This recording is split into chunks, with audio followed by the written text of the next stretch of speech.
Hey everybody, welcome back for another episode of the Mannschrecks. It's a commentary on Christian life and culture from a pastor's wife and her sidekick. That's me. I'm your favorite host, Sarah Mannschrecks. And I'm that other one, JJ Mannschreck. It's just crazy. I had such a good time hanging out with Dave, but It was nice. and I feel bad for two big reasons. First, the audio hiccup. I don't know if I told you about that, but his voice was all echoey in the actual podcast, and so I felt really bad about it because we didn't know until afterwards. But next time, all you got to do is put some headphones on instead of letting it play through the speakers, and it made a mess.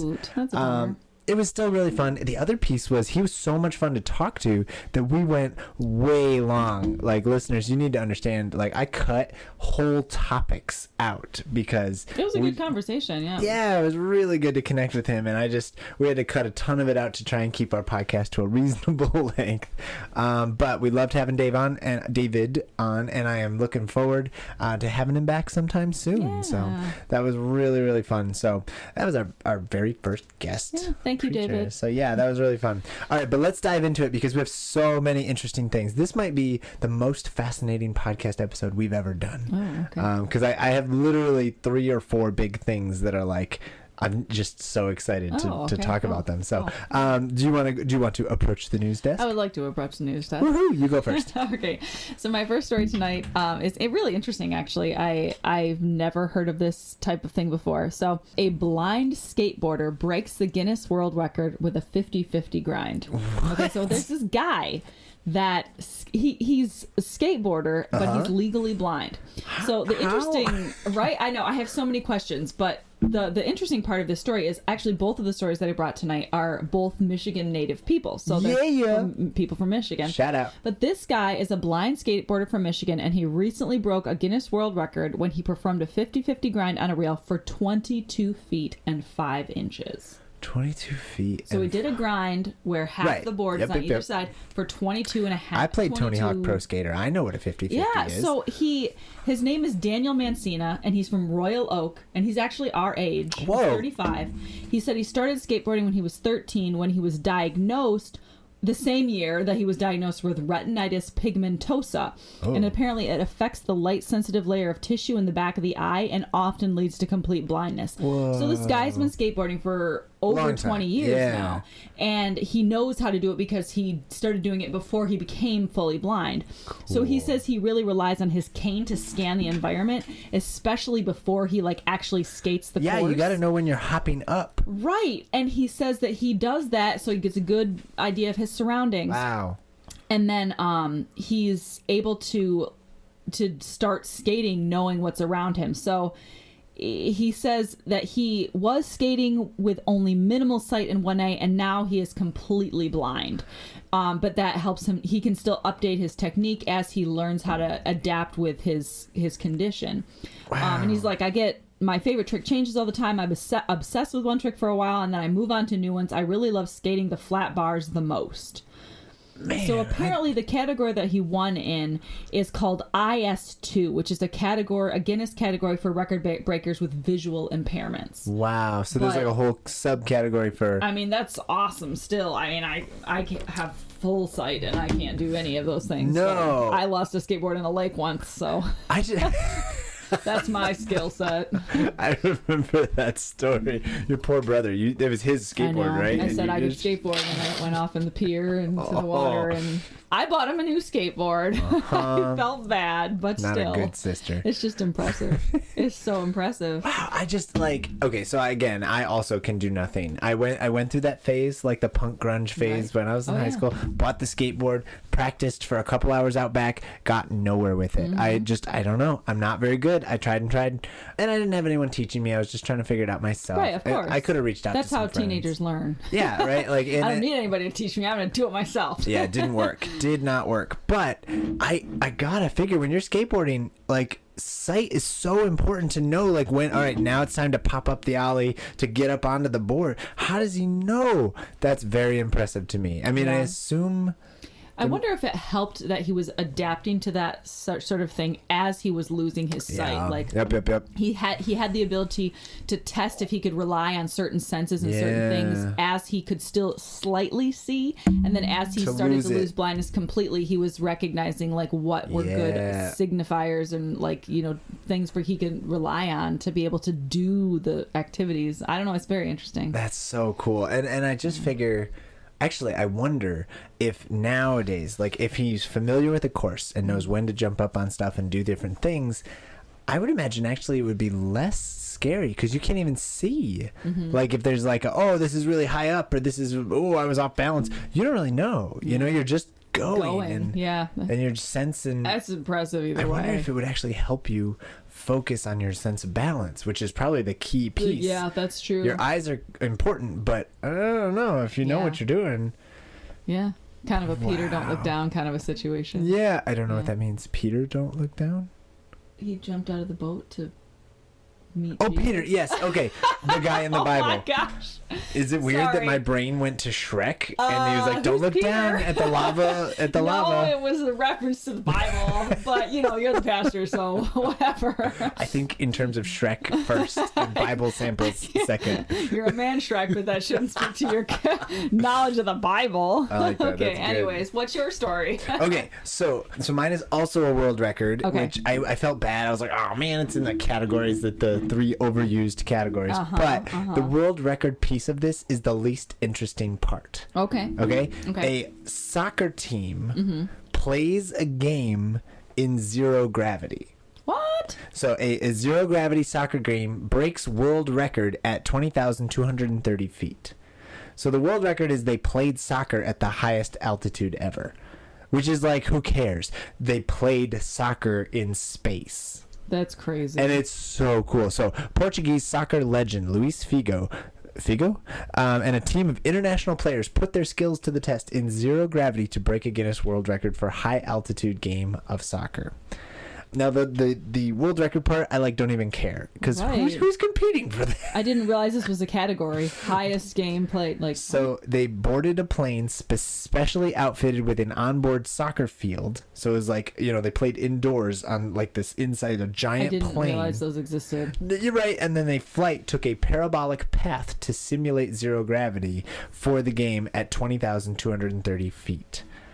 They look like astronauts in the video. There's a part where they're playing soccer, and then the plane goes higher, and then they literally their feet start not hitting the grass anymore. Play. It's so much fun. The videos are so fun. So MasterCard organized it as a stunt, the credit card. There's another somebody funding. Yeah, it's they funded this project and they were like, we get to take videos of it and use it in our commercials. Okay. But the game officially broke the record on a parabolic flight. So this is the quote: "Football transcends boundaries and unites people around the world. I have played in stadiums where the electric atmosphere sparks emotions that cuts across cultures and nationalities. This was the exact same experience I had playing this beautiful game at 20,000 feet above the ground, with a group of fearless football fanatics taking their passion for the sport to unprecedented heights." But that was absolutely prepared for him to say. That is wow. Crazy. It's so fun. It's just a little mini soccer field inside one of these jumbo jets. Crazy. And they're all in gear and wearing shin guards and soccer cleats, and they're playing soccer, just showing off, messing around. There's it looks like 3-on-3. It's just a small little thing. Of course. That's crazy. But then there's a part where, oh no, my feet. And then they start lifting up off the ground. Which enables them to do some really cool spin kicks. That's pretty cool. Yeah, that would be cool to see. I'll show you the video later, and I'll post it to our socials, because it is just such a cool idea. Again, it is technically for a world record, but who even cares? Soccer balls in space is such a cool thing. Yeah, wow. That's something I would never have even thought of. Who's asking for that? MasterCard. I am asking for it. It's the thing I didn't know I needed. Yeah. Thank you, Luis Figo, from Portuguese. I hope I'm saying his... From Portugal? From Portuguese. Sorry, from Portugal. I was reading Portuguese soccer legend, so he's a big deal. And I thought that was just so interesting. Amazing story. I was so excited when I saw that one. Wow. Those are good stories. Yeah. I just feel like we were just chock full of good stories tonight. There was some interesting stuff out on the internet this week. You know, I was so excited. I think maybe it's just because I love playing soccer, but zero gravity soccer. All right, you ready for Sponsor Your Life? Sure.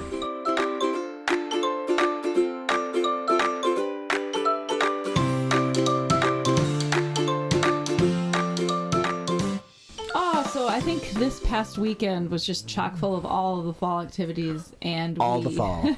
We did. We hit the fall festivities hard this weekend, but I think my favorite is just apple picking. Yeah. Michigan is just full of apples and apple orchards, awesome. and I love living in this state, but really we went to a great apple orchard out in Charlotte called Country Mill, and we've gone there for the past 4 years now. Yeah, we love it. As a new tradition with my family, just because it's kind of a halfway meeting point between us over on the east side and them on the west side. And we went there apple picking, and it was just a great day. Just a lot of fun. Cousins, they got the kids just went crazy running around picking apples and eating them and running up the hill and playing on the playground, looking at the fish in the pond, and they had a great time. And then of course we finished it up with donuts. Yep, always got to have those donuts. So man. I'd say that's the sponsor of my life this week. I gotta say that's a tradition that I love, but I never did that growing up. But your family always did. So when we started dating way back in college, like, I came along when your family, we were like, we're going apple picking. And I was like, what? They let you do that? And it was amazing. It was so much fun. And now it's one of my favorite family traditions. And we do it with your side of the family and my side of the family. Like, my side has also, like, they're like, wow, this is an awesome thing. It's Why? a fun thing. Yeah, Why haven't we been doing this? Yeah. So if you live in a place where you can get to an apple orchard, do it. It's totally awesome. It is. It's just a great family activity. It's a nice experience to do because the kids can run around, but then adults can still walk around and talk, and you got all that open space where the kids can run around, and there's food, so they're entertained. If they're bored of running around, they can sit down and eat an apple. Eat an apple, pick it right off the tree. Yeah, it's a fun time. That's a very good time. All right, so I'm going to say my sponsor is the other fall activities that we did. This really was, like, this past weekend, last weekend, I guess, because this comes out on Friday. But last weekend was stuffed with fall activities. Specifically, Flushing, the little town that we live in, had their Fall Fest. Harvest Festival. That's what it's called, Harvest Fest. It was bonkers. It was so much fun. I know the lady who runs it, and she actually came up to me on the day, and she was like, I was like, boy, it seems like there's kind of a lot of tents this year. It seems maybe a little bigger than last year. And she looks at me and she goes, it's twice as big as last year. It was like, so fun. It was so successful. There were booths everywhere, crafts for the kids. There was a petting zoo. There were horses to ride. There were inflatable, whatever, bouncy house. It was awesome. Fun. Pumpkins and fall weather, and it was a gorgeous day for it. It was breezy, high 60s. It was nice. Oh man, you could like wear a jacket if you wanted to, but you really didn't need it. And you're walking around, it was sunny, and yeah, the boys had soccer in the morning. Then we hit up that Harvest Fest. It was a great day. Fall activities are just like, that is truly a sponsor of my life today. I love autumn, but this is a lot of fun. I did not grow up loving the fall, but I have really? I was like all about summer or winter. I love summer too, I wanted the extremes. I was like hot or snow. I love snow, but like I wanted the extremes. I was like, fall is just gross and that wet. That makes sense if you didn't grow up going apple picking and doing stuff like that. I didn't take advantage. Growing up, we really leaned hard into the fall activities. We do apple picking, but we did a lot of pumpkin, like carving, pick your own pumpkins, but then we also would do we'd go on our color tours where we'd pick up my grandparents and we'd just drive up north, and sometimes we'd go up to the Traverse City area, sometimes we'd go a little bit further north, and then look at all the trees and then, make our way back down. But that was always a favorite. Like, we do that a lot in the fall. We just take our Sunday afternoon drives and go up and look at the colors. And yeah, I appreciated fall a lot as a kid. I'm growing into that. I didn't, like I said, we were really, and I'm not saying that my family didn't, I just wasn't paying attention. Like as a kid, it's a fun thing. I just was it wasn't a priority for me, but man, I love it now. It is really grown on me. Fall might be like maybe my favorite season, or maybe I'm just really enjoying You're it just right now. enjoying it right now. It's okay. It's okay to love all of the seasons. We live I in a really great do. place for that. I don't. Spring is my least favorite. I'll like just say spring. it. I don't. It's wet and it's like it's either be cold or be sunny. You know. I'm not into spring all that much. I love the budding and the sun getting hot. Like I like the warmer part when it like is actually secretly summer. I gotcha. So those are good sponsors of life. Apple picking and just basically fall activities in general. It's a good way to start October, Yeah, I you think know, so. to pop that out there. Okay, so now it is time for another segment or another round of... Oh, I almost forgot the name for a second. It's the Mannschrecks Environmental Stewardship Strategies, because we got to talk about this mess. This is... my naming I forgot about skills that of the acronym segments. that he came up with, and it just pained me a lot. I have to. It's a rule. I have to come up with a goofy acronym for every little segment we do. I'll allow it. Basically, as a couple, you and I, we love environmental stewardship. We believe it's part of our calling as Christians to come up with any way we can to help this crazy world of ours. We're not really into the judging or making other people feel bad about emissions or garbage or whatever. Just if you find something clever that you can do to make the world a better place, do it. And we love sharing and talking about those things. So I was listening to a podcast a couple of weeks ago, and they introduced this idea that absolutely blew my mind. And so I want to talk about it because there's pros and cons, and I'm fascinated by this idea. So today, for our mess for the Mannschrecks, I keep wanting to say Methodist, and that is just wrong. Mannschreck Environmental Stewardship Strategies, because we got to talk about this mess. Today I want to talk about cultivated meat. Now, listeners, you're probably thinking, what on earth is cultivated meat? Because I had literally never heard of it before I listened to this one podcast episode, and I will link that episode in the show notes because it's just a fascinating idea. Basically, you've all heard of like the Impossible Burger, right? Where they're like making meat out of plants. And that's one effort. And I think everybody kind of rolls their eyes at that. You know, it's like it's a plant, but it's not really as good as meat. And we all can tell that it's not as good as meat. And it actually is worse for the environment to create. It takes just as much, and it's not healthier than meat. You know, all these problems. So plant-based meat or plant substitutes for meat, that's a whole other thing. But cultivated meat is meat that is basically, it is grown in a petri dish. Right? This is meat that is actually meat. It is identical to what comes off of an animal. But scientists know the cellular structure of meat, and they are actually able to combine the cells and combine the proteins and all the stuff that's in meat. They are able to combine it in a synthetic situation, and they are able to grow meat, not on an animal. And you are shaking your head. The more you explain it and the more I think about it, it just... Nope. Okay, but hear me out, because this is a fascinating thing. So first off, I was blown away that they could even do this, but the more they talked about it, so basically this podcast episode that I was listening to was he was hardcore pumping it up and promoting it. This is a brand new technology. It's not even legal or approved in most countries. America is on the front lines. We are creating this stuff faster than any other country, but it's not even approved here yet. They are expecting it to be approved by the end of this year, and Singapore is the only country that has actually got it on its shelves. Cultivated meat is a brand new thing. It's got to go through FDA approval and all this stuff, but here's why it's such a big deal. And this is something he said that just kind of weirded me out and blew my mind. The way we produce meat is the least efficient way ever. You take animals, you feed those animals, you let them roam on the land, you give them water and food, and then eventually you kill the animal and turn it into, chicken or beef or whatever. That's very inefficient when you could actually be growing it in a petri dish. And they don't really they grow it in a petri dish, but they're like giant petri dishes. And he said they're kind of like vats. So he said actually a better word is almost like brewing. You brew your meat.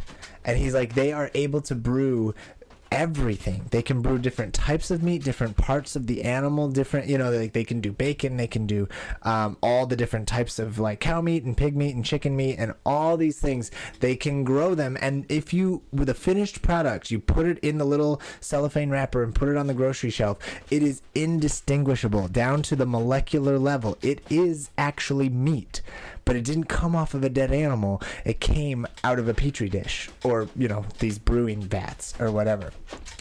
And so the benefit, so there's a whole big pile of benefits to cultured meat. But I think first let's pause and just do first reactions. How are you feeling about the idea of cultured meat? I thought it was called cultivated meat. You're right. Cultivated meat, not cultured. That makes it sound like it's fungus. No, it's Cultivated. very posh meat. It's very cultured It's bougie meat. Actually, this does. Gut reaction to cultivated, not cultured, cultivated meat. I am not super interested in it. I don't know, something about, and I mean, I know we can do a lot of things with science, that there's a lot of unnatural ways of recreating things found in nature that we do every day for all sorts of products that we consume on a daily basis. And my biggest question when it comes to cultivated meat is, just because we can do it, should we do it? And why are we needing so badly to consume this? Like, I want to know, like, who is profiting off this? Yeah. And so I found an article, and we're going to walk through this. It's 5 benefits of cultivated meat. Biggest thing. And who is funding the research for this? It's actually a massive growing market. People believe that in like the next 10 years, cultivated meat is going to be as prolific as regular meat, or more so. Like, they're going to get it down to just as cheap, because in the beginning, when you're inventing a new technology and you're inventing, it's going to be more expensive because they don't have the mass production means yet. Right. But as they get better and better at it, the expectation is going to be a lot cheaper to produce. Okay. So there's definitely some financial incentives as well. But the first benefit is its benefit for animals. The benefit is pretty clear and convincing. The process of creating and producing cultivated meat does not cause any harm to animals. They have to do a painless cell extraction from an animal, and then once they've got that cell, they can then create cultured meat indefinitely. It eliminates harmful procedures that are present in traditional farming, not to mention the slaughtering itself. So no more animals get hurt. Cultivated meat. So theoretically, like, vegans and vegetarians would have no problem with cultivated meat, other than the synthetic ick factor. That's what I'm going to call it. The synthetic ick. Because it's just, we look at this and we're like, wait, this was grown in a petri dish? Reason number 2.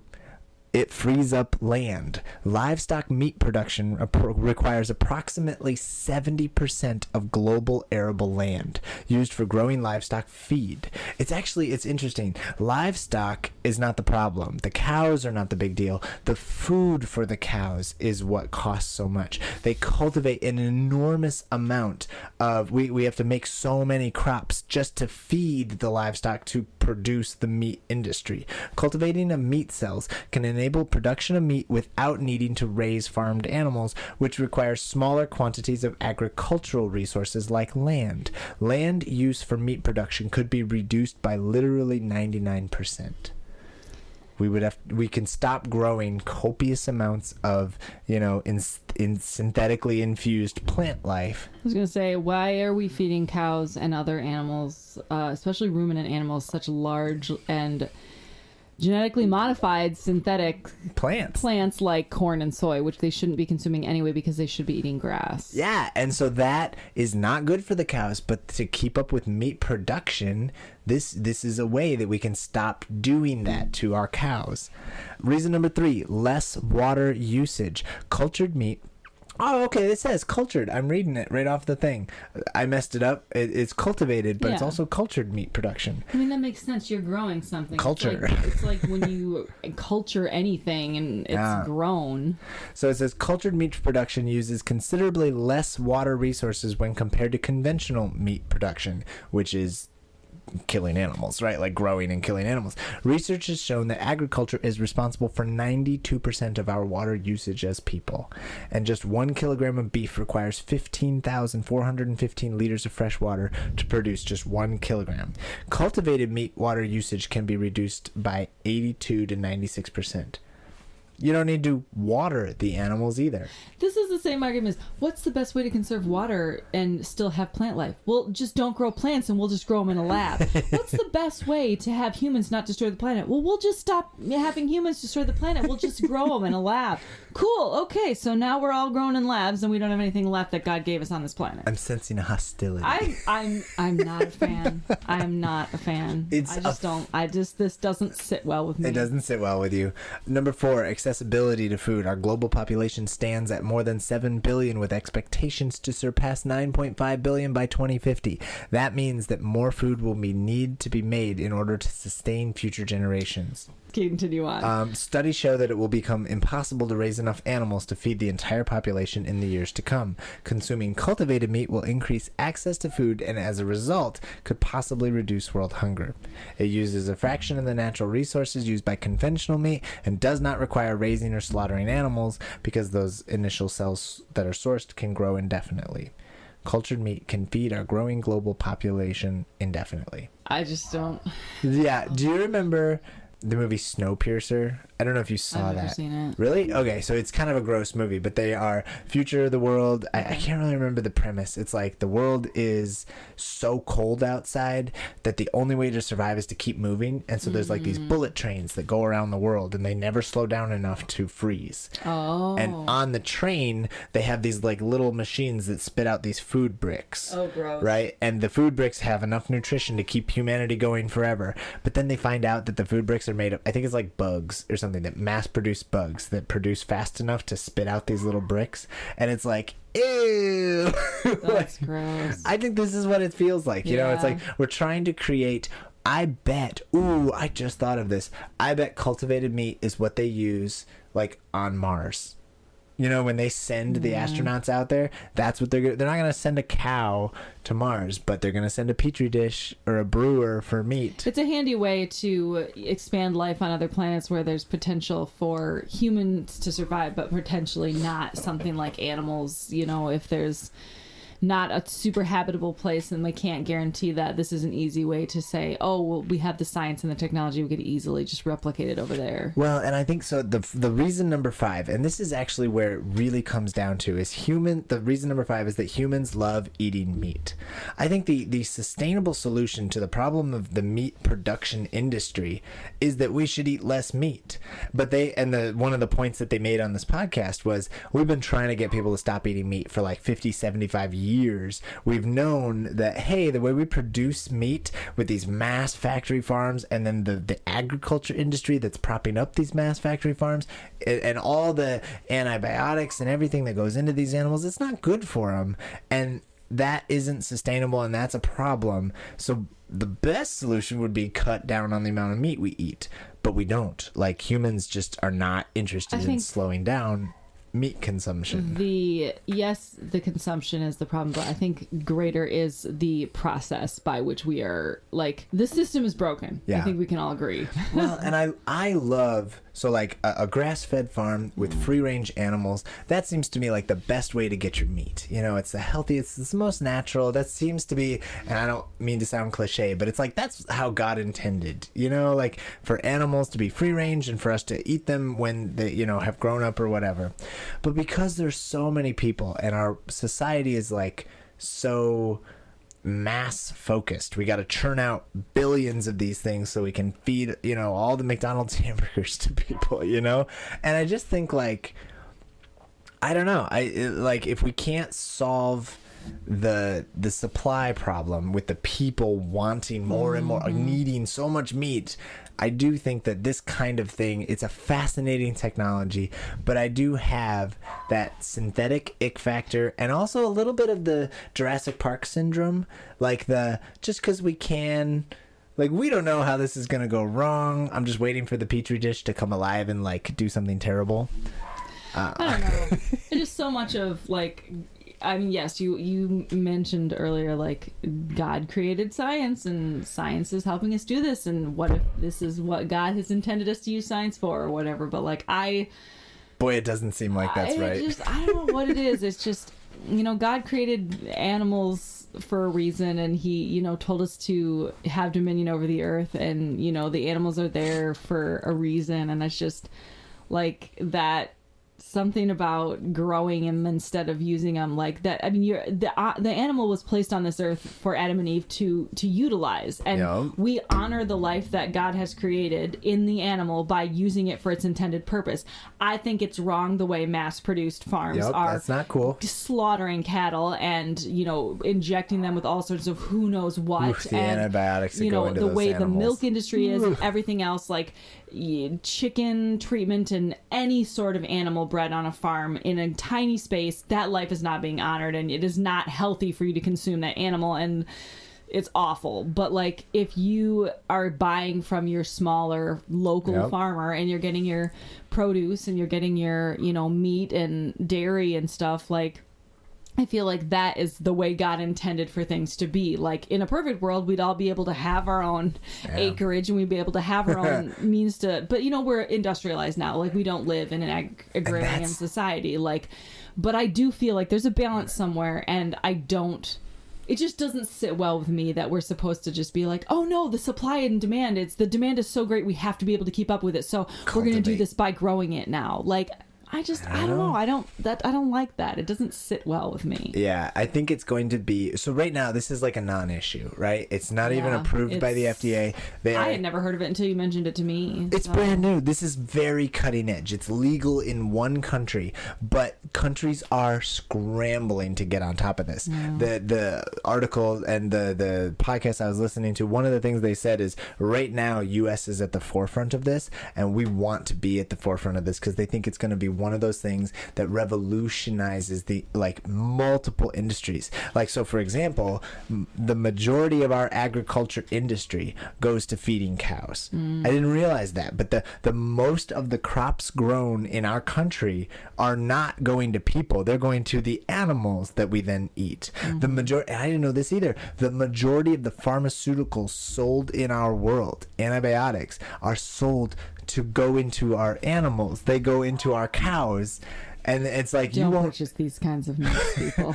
But that's what I mean. There will be no antibiotics necessary because these are not animals that are going to get sick. They're grown in a safe environment. So there's less, you won't need antibiotics. And I think there's going to be some big industries that push back on this because there's a lot of money to be lost if you don't need to be feeding or injecting antibiotics into cows, and you're growing the cows in a safe environment that's clean.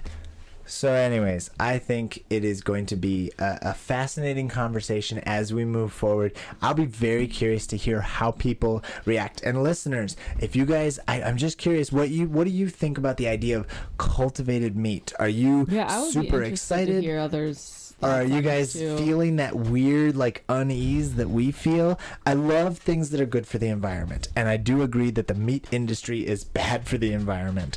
But boy, I'm just, I don't know. How excited should we get about this topic? And so I thought it was fascinating, and I think it's a great thing to talk about for Mannschrecks Environmental Stewardship Solutions. No, it's not solutions. Strategies. Because we got to talk about this mess. All right, that's enough of all that. Are you ready for the mom joke of the week? Yes, I am ready. All right, let's hear it. Of the week. All right. So, did you hear about the ATM that got addicted to money? No, what? It suffered from serious withdrawals.